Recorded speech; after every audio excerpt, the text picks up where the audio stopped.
Hello and welcome everyone. आप सभी का स्वागत है टारगेट गुरुकुल के इस ऑनलाइन लर्निंग प्लेटफॉर्म पे। ठीक है, जैसा कि आप सभी को मालूम है कि आपके जो सेमेस्टर एग्जाम्स हैं वो लगातार चल ही रहे हैं। ठीक है, आज आपका जो है एग्रीकल्चरल इकोनॉमिक्स का पेपर है। उम्मीद करते हैं आप लोगों ने बहुत अच्छा किया होगा। ठीक है, आपके कितने एग्रीकल्चरल इकोनॉमिक्स में कितने प्रश्न आपके सही हैं कमेंट करके ज़रूर बताइएगा, क्योंकि आप लोगों का जो है हमेशा योगदान हमारे लिए बहुत ही महत्वपूर्ण रहा है और उम्मीद करते हैं कि महत्वपूर्ण रहेगा। ठीक है, तो आज की इस लेक्चर में हम बात करेंगे farming system and sustainable agriculture. फिर वही बात हम बता देते हैं कि जो बच्चे ग्रुप को नहीं ज्वाइन किए हैं वो ज्वाइन कर लेंगे। ठीक है, तो चलिए हम एक एक करके अच्छे तरीके से समझेंगे। जो हमने 2023 का पेपर सॉल्व कराया है, अगर कोई बच्चे नहीं देखे हैं तो प्लेलिस्ट बना दी गई है, उसमें से जाके आप लोग देख लीजिएगा। बीएससी एजी सेकेंड सेमेस्टर के नाम से प्लेलिस्ट है, उसे देख लीजिएगा। एक भी वीडियो मत छोड़िएगा, क्योंकि मैंने देखा है जो पेपर स्टार्ट हुए हैं, जो इकोनॉमिक्स के पेपर हैं या फिर कोई भी पेपर हैं या बीए बीएससी किसी का भी पेपर हो, बहुत सारे क्वेश्चन ऐसे हैं जो रिपीटेड हैं। ठीक है, रिपीटेड है। तो इसलिए आप लोग दोनों साल का जो प्रीवियस ईयर क्वेश्चन पेपर आपको मिल रहा है उसे सॉल्व करके ज़रूर जाइएगा। ठीक, farming system and sustainable agriculture में मैं बताना चाहूँगा कि 2023 में कुछ कंसेप्ट हमने बताया था, ये भी बताया था कि कहाँ कहाँ से क्वेश्चन बन सकते हैं, तो उस वीडियो को ज़रूर देखिएगा। ठीक है, चलिए हम बात करते हैं नेक्स्ट। एक एक क्वेश्चन के बारे में हम लोग जो है चर्चा करेंगे। क्वेश्चन बेहद आसान है, कोई दिक्कत नहीं है, आराम से हम लोग पढ़ेंगे, कोई दिक्कत नहीं है। ठीक है, कह रहा है कि फार्मिंग सिस्टम इंक्लूड, यानी जो फार्मिंग सिस्टम होता है वो इंक्लूड होता है। देखो, farming system and cropping system दोनों में डिफरेंट है, ध्यान रखना। हम उस लेक्चर में बता चुके हैं पिछले वाले में, यहाँ पे मैं फार्मिंग सिस्टम को इंक्लूड कर मतलब बता देता हूँ। तो फार्मिंग सिस्टम में देखो, क्रॉपिंग सिस्टम मतलब जो है ये क्रॉप प्रोडक्शन और जो है अदर एक्टिविटीज जो भी हैं, जैसे कि आपके एलाइड एक्टिविटीज और क्रॉप प्रोडक्शन के साथ साथ जो भी हम क्रियाएं करते हैं, वो सभी चीज़ें इंक्लूड हो जाती हैं किस में, फार्मिंग सिस्टम में। तो आपका फार्मिंग सिस्टम में क्या इंक्लूड हो जाएगा, सभी। देखो यहाँ पे सब ये सब चीज़ें क्या हैं, एलाइड है। तो इसका जो करेक्ट ऑप्शन हो जाएगा option D is the correct answer. ठीक है, नेक्स्ट बात करते हैं। कह रहा है कि conservation agriculture is an approach to manage. यहाँ पे देखो कंजर्वेशन एग्रीकल्चर के बारे में पूछा जा रहा है कि कौन सा अप्रोच जो है मैनेज करता है। तो यहाँ पे अगर हम बात करें कौन सा अप्रोच मैनेज करता है, तो देखो क्रॉप प्रोडक्शन ये तो मैनेज करेगा नहीं, क्योंकि आजकल जो है हम लोग हैं क्रॉप प्रोडक्शन कर तो रहे हैं, लेकिन इतना पेस्टिसाइड इंसेक्टिसाइड और चीज़ों का यूज कर रहे हैं, तो इसलिए क्रॉप प्रोडक्शन नहीं होगा। वेजिटेबल प्रोडक्शन भी नहीं होगा, क्योंकि इन दोनों में जो है हम लोग यूज ही नहीं कर रहे हैं। फिश प्रोडक्शन भी नहीं होगा। अब यहाँ पे जो हो जाएगा एग्रो इकोसिस्टम। एग्रो इकोसिस्टम कैसे हो जाएगा, तो यहाँ एग्रो इकोसिस्टम की अगर हम बात करें तो पारिस्थितिकी। कृषि पारिस्थितिकी का मतलब देखो, कुछ ऐसे हम लोग प्लांट लगा रहे हैं, कुछ ऐसे ट्रीज हम लोग लगा रहे हैं जो क्या कर रहे हैं, कहीं ना कहीं कंजर्वेशन एग्रीकल्चर को बढ़ावा दे रहे हैं। ठीक है, ठीक। तो यहाँ पे देखो एग्रो इकोसिस्टम यानी जो कृषि पारिस्थितिकी तंत्र है, इसमें हम लोग क्या करते हैं, कुछ ऐसे प्लांट लगाते हैं, कुछ ऐसे ट्री लगाते हैं जो क्या करते हैं, जड़ों की बांध के रखते हैं और मिट्टी को जो है ज़्यादा से ज़्यादा पकड़े रहते हैं। ठीक है, तो इसका जो करेक्ट आंसर हो जाएगा ऑप्शन डी हो जाएगा। ठीक, क्या हो जाएगा, ऑप्शन डी हो जाएगा। नेक्स्ट हम बात करते हैं, कह रहा है कि इंडिसेस फॉर सस्टेनेबिलिटी इज, मतलब देखो अस्थाई का सूचकांक है, तो अस्थाई का सूचकांक अगर हम सस्टेनेबिलिटी का सूचकांक की बात करें तो यहाँ पे प्रोडक्टिविटी ये भी हो जाएगा। Total factor productivity coefficient of sustainability, मतलब जो है इसका जो है करेक्ट आंसर ऑप्शन डी हो जाएगा। ठीक है, all of the above. Next हम बात करते हैं, कह रहा है कि modern crop production technology has considerably raise output but has created. यहाँ पे देखिए अगर हम बात करें, कह रहा है कि आधुनिक फसल उत्पादन तकनीक फसल उत्पादन को काफ़ी बढ़ाया, किंतु क्या हुआ, क्या दिक्कत आ गई कि बढ़ाया तो क्या क्या प्रॉब्लम हम लोगों को फेस करना पड़ा। ठीक है, तो प्रॉब्लम ऑफ लैंड डिग्रेडेशन, मतलब देखो यहाँ पे जो है डिग्रेडेशन यानी जो लैंड है, जो आपकी सॉइल है, जो आपकी भूमि है, वो क्या हुई, कहीं ना कहीं डिग्रेड हुई। ठीक है, अब pesticide residue in farm produce, यानी जो फार्म प्रोड्यूस है, ठीक है, उसमें कहीं ना कहीं पेस्टिसाइड रेजिड्यू जो है पड़ा हुआ है, अवशेष पड़ा हुआ है। नेक्स्ट बात करते हैं, कह रहा है कि एटमॉस्फियरिक एंड वाटर पॉल्यूशन, मतलब देखो आजकल की जो हम लोग मॉडर्न क्रॉप प्रोडक्शन कर रहे हैं तो उसमें कहीं ना कहीं एटमॉस्फियर और जो है वाटर पॉल्यूशन हो रहा है। तो इसका जो करेक्ट आंसर हो जाएगा ऑप्शन डी हो जाएगा, ऑल ऑफ दी एबव। ठीक। नेक्स्ट हम लोग बात करते हैं, कह रहा है कि Indian council of agricultural research is located. अब देखो इससे आसान कोई क्वेश्चन हो नहीं सकता। ठीक है, तो आईसीएआर के बारे में पूछ रहा है तो कहाँ है, नई दिल्ली में 16 जुलाई 1929 को स्थापना हुई थी। ठीक है। नेक्स्ट हम बात करते हैं, कह रहा है कि efficient cropping system for a particular form depend on, मतलब देखो इफिशियंट अगर क्रॉपिंग सिस्टम हमें पाना है तो किसी पार्टिकुलर फॉर्म में क्या डिपेंडेंट होना चाहिए। देखो अगर किसी भी फॉर्म की अगर हम बात करें, अगर आपके पास अच्छे रिसोर्सेज हैं, अच्छे इंटरप्राइजेज हैं, अच्छी टेक्नोलॉजीज हैं, तो कहीं ना कहीं आप इफिशियंट क्रॉपिंग सिस्टम अपना सकते हैं। ठीक है, तो इसका जो करेक्ट आंसर हो जाएगा ऑप्शन डी हो जाएगा। ठीक है, ऑल। नेक्स्ट हम बात करते हैं, कह रहा है कि व्हेन लैंड इज लिमिटेड। अब देखो जब लैंड लिमिटेड हो, विच क्रॉपिंग शुड बी अडॉप्ट, अब कौन सी क्रॉपिंग अडॉप्ट करेंगे, इंटेंसिव, जाहिर सी बात है क्योंकि सघन खेती हम लोग कर रहे हैं। ठीक है, सघन खेती, अब देखो अब छोटा सा भूमि है उसी में हम चाहेंगे सब कुछ हो जाए, कई मतलब नए नए तकनीकों का यूज करके हम लोग सोच रहे हैं कि ज़्यादा से ज़्यादा उत्पादन ले लें, तो वो क्या है, इंटेंसिव क्रॉपिंग है। ठीक है, तो ऑप्शन ए इसका करेक्ट आंसर हो जाएगा। नेक्स्ट बात करते हैं, कह रहा है कि growing two or more crop on same field in a year is known as. अब देखो growing or two or more crop, दो या दो से अधिक फसल एक ही साल में एक ही फील्ड पे जो हम लोग ग्रो करते हैं उसे हम लोग बोलते हैं मिक्स्ड क्रॉपिंग। ठीक है, क्या बोलते हैं, मिक्स्ड क्रॉपिंग। नेक्स्ट बात करते हैं रेंचिंग मीन्स। अब देखो रेंचिंग का जो अर्थ होता है ना, रेंचिंग का अर्थ यही होता है कि लाइव स्टॉक्स और क्या, क्रॉप प्रोडक्शन, दोनों का जो है हम लोग क्या कर रहे हैं, जैसे लाइव स्टॉक्स और क्रॉप प्रोडक्शन दोनों की अगर हम मैनेजमेंट कर रहे हैं और अंडर ह्यूमन मैनेजमेंट के अंदर, तो इसका जो है उसे हम बोलेंगे रेंचिंग। ठीक है, मतलब पशुपालन भी कर रहे हैं, क्रॉप प्रोडक्शन भी, दोनों कर रहे हैं साथ में, तो उसे हम लोग रेंचिंग बोल देते हैं, या फिर ग्रेजिंग भी आता है इसमें। तो ऑप्शन इसका सी जो है करेक्ट आंसर हो जाएगा, ए व बी। नेक्स्ट हम बात करते हैं, कह रहा है कि where crop entirely depend on rainfall is known as. देखो यहाँ पे जो है इसका अगर हम ऑप्शन की बात करें तो ऑप्शन सभी गलत हैं, क्योंकि रेनफेड होता है, इसका जो सही आंसर क्या होगा, रेनफेड होगा। ठीक है, क्या होगा, रेनफेड होगा। नेक्स्ट हम बात करते हैं, देखो पूरे यूट्यूब पे बोल रहा हूँ, पूरे यूट्यूब पे ये क्वेश्चन पेपर आपको नहीं मिलने वाला है। ठीक है, तो इसलिए आप अच्छे से इस वीडियो को देखिएगा और ज़्यादा से ज़्यादा शेयर करिएगा। ठीक है, आपका एक शेयर हमारे लिए बहुत कुछ कर सकता है। ठीक है, नेक्स्ट हम बात करते हैं, कह रहा है कि it is an occupation devoted to growing of crops and raising the livestocks. अब देखो अब फार्मिंग की ऊपर मैंने डिफिनीशन बता दी कि फार्मिंग में हम लोग क्या क्या करते हैं, तो इसलिए ये क्या हो जाएगा, फार्मिंग हो जाएगा। ऑप्शन ए इसका करेक्ट आंसर हो जाएगा। नेक्स्ट हम बात करते हैं, नेट कल्टिवेटेड एरिया पूछ रहा है तो कितना है, 143 मिलियन हेक्टेयर है। कितना है, 143 मिलियन हेक्टेयर है इंडिया की।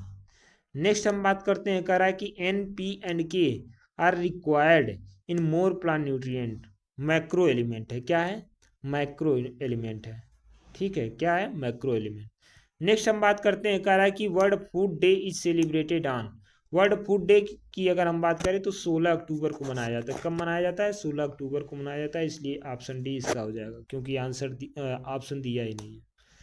नेक्स्ट हम बात करते हैं, कह रहा है कि Indian institute of farming system research is located at, तो इसकी अगर हम बात करें तो कहाँ है, मोदीपुरम मेरठ, यानी ऑप्शन बी इसका करेक्ट आंसर हो जाएगा। नेक्स्ट हम बात करते हैं, कह रहा है कि growing of A crop after the failure main crop. देखो जब मेन क्रॉप जो है फेल हो जाती है तो शॉर्ट ड्यूरेशन की हम लोग क्रॉप ले लेते हैं, जो बीच का समय होता है उसे हम लोग क्या बोलते हैं, कैच क्रॉप बोलते हैं। क्या बोलते हैं बच्चों, कैच क्रॉप। इसका जो बी ऑप्शन हो जाएगा करेक्ट हो जाएगा।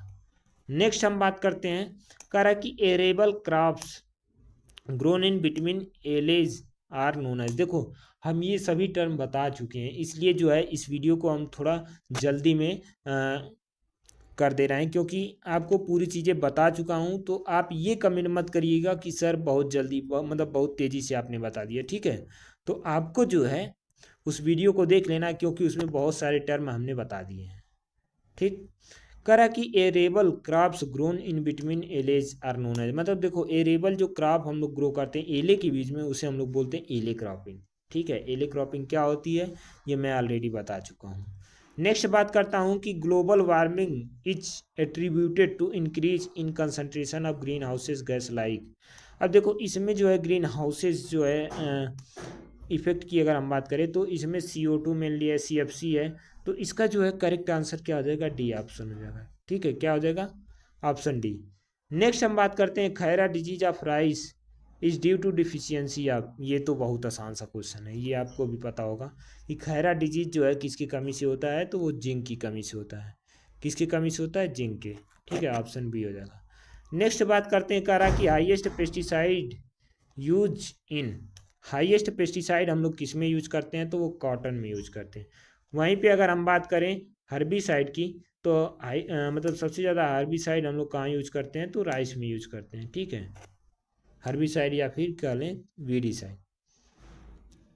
नेक्स्ट हम बात करते हैं कह रहा है कि what are the biological factor affecting farming system among the following, मतलब देखो इसमें से कौन सा ऐसा है जो फार्मिंग सिस्टम को अफेक्ट करता है, तो इसका जो है करेक्ट आंसर हो जाएगा लाइव स्टॉक। ठीक है, क्योंकि ये बायोलॉजिकल फैक्टर है, क्या है, बायोलॉजिकल फैक्टर है। ठीक है, तो इसका जो आंसर हो जाएगा ऑप्शन बी हो जाएगा। नेक्स्ट बात करते हैं कह रहा है कि nitrogen deficiency in plant indicate, मतलब नाइट्रोजन डिफिशियंसी जब प्लांट इंडिकेट करता है तो क्या होता है, क्लोरोसिस होता है। ठीक है, क्या होता है, क्लोरोसिस होता है। नेक्स्ट हम बात करते हैं कह रहा है कि sequence of growing crop in a piece of land is known as, मतलब किसी भूमि के एक टुकड़े पर जो है, किसी भूमि के टुकड़े पर क्रम से फसलों को उगाना क्या कहलाता है, आपका क्रॉप रोटेशन कहलाएगा। क्या कहलाएगा, क्रॉप रोटेशन कहलाएगा। ठीक है, मतलब फसलों को हेर फेर के बोना है, इसलिए जो है क्रॉप रोटेशन कहलाएगा। नेक्स्ट हम बात करते हैं growing two or more crop on same piece of land with definite row arrangement. देखो दो या दो से अधिक जो हम क्रॉप सेम फील्ड पे ग्रो करते हैं डिफिनिट रो अरेंजमेंट में करते हैं तो उसे हम लोग क्या बोलते हैं, intercropping. Option C is the correct answer हो जाएगा। नेक्स्ट हम बात करते हैं कह रहा है कि farming system is a, farming system क्या है, कौन सा अप्रोच है, तो वो कैसा है, होलिस्टिक अप्रोच है। देखो ये सब हम बता चुके हैं, इसलिए हम तेजी से चल रहे हैं। ठीक, नेक्स्ट हम बात करते हैं कह रहा है कि ओलरी कल्चर रिफर्स टू, मतलब ओलरी कल्चर जो है रिफर्स करता है, क्या रिफर्स करता है, तो वेजिटेबल कल्टीवेशन। क्या रिफर्स करता है, वेजिटेबल कल्टीवेशन। ठीक है, वहीं फ्लोरिकल्चर होता तब फ्लावर कल्टीवेशन होता, तो यहाँ पे वेजिटेबल कल्टीवेशन हो जाएगा।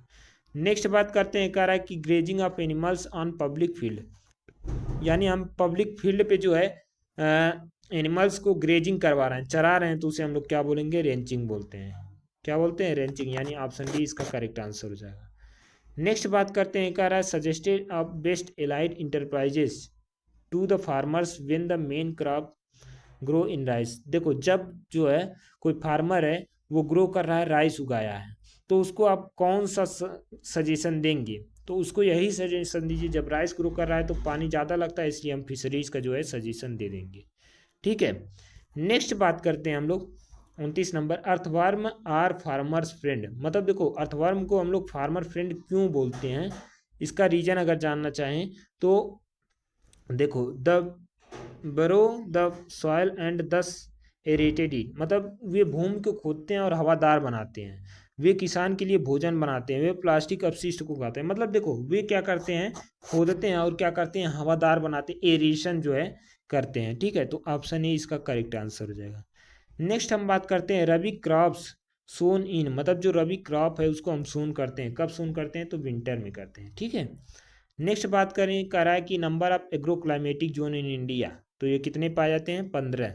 ठीक है, कितने हैं, 15, संख्या में कितने हैं, 15। नेक्स्ट हम बात करते हैं कह रहा है कि farming system is resource management strategy to achieve the following, निम्न को प्राप्त करने के लिए फार्मिंग प्रणाली का एक संसाधन प्रबंधन रणनीति होनी चाहिए। तो ये दोनों होना चाहिए, क्योंकि देखो इकोनॉमिक प्रोडक्शन भी होना चाहिए और क्या होना चाहिए, सस्टेन्ड प्रोडक्शन भी होना चाहिए। नेक्स्ट हम बात करते हैं कह रहा है कि फुल फॉर्म ऑफ HEIA का फुल फॉर्म अगर हम बात करें तो हाई एक्सटर्नल यूनिट एग्रीकल्चर, मतलब हाई एक्सटर्नल इनपुट एग्रीकल्चर, यानी ऑप्शन ए इसका करेक्ट आंसर हो जाएगा। नेक्स्ट हम बात करते हैं, कह रहा है कि component of farming system is, component की अगर हम बात करें फार्मिंग सिस्टम की, तो ये सभी जो है आपकी कंपोनेंट हो जाएंगे। क्या क्या होगा, crop and cropping system, cattle and buffalo and ship भी हो जाएगा, ठीक है, भेड़ पालन भी हो जाएगा, ठीक। नेक्स्ट बात करते हैं, कह रहा है कि विच technology conserve natural resources and maintain the quality environment, मतलब देखो कौन सा ऐसा सिस्टम है जो क्या करता है कि इन्वायरमेंट को और नेचुरल रिसोर्सेज को कंजर्व करने का काम करता है, तो वो है ऑप्शन सी, लीसा, ठीक है, क्या है, लीसा। नेक्स्ट हम बात करते हैं, कह रहा है कि farming is a process of harnessing solar energy in the form of, मतलब देखो जब हम लोग खेती में यूज करते हैं सोलर एनर्जी को, तो वो किस लिए करते हैं, तो बोथ, मतलब दोनों काम के लिए करते हैं, इकोनॉमिक प्लांट के लिए भी करते हैं और एनिमल प्रोडक्ट के लिए भी करते हैं, ठीक है। नेक्स्ट हम बात करते हैं, कह रहा है कि national centre for organic farming is situated, तो ये कहाँ है, गाजियाबाद। ऑर्गेनिक फार्मिंग जो है ये सिचुएटेड है, वो कहाँ है, गाजियाबाद।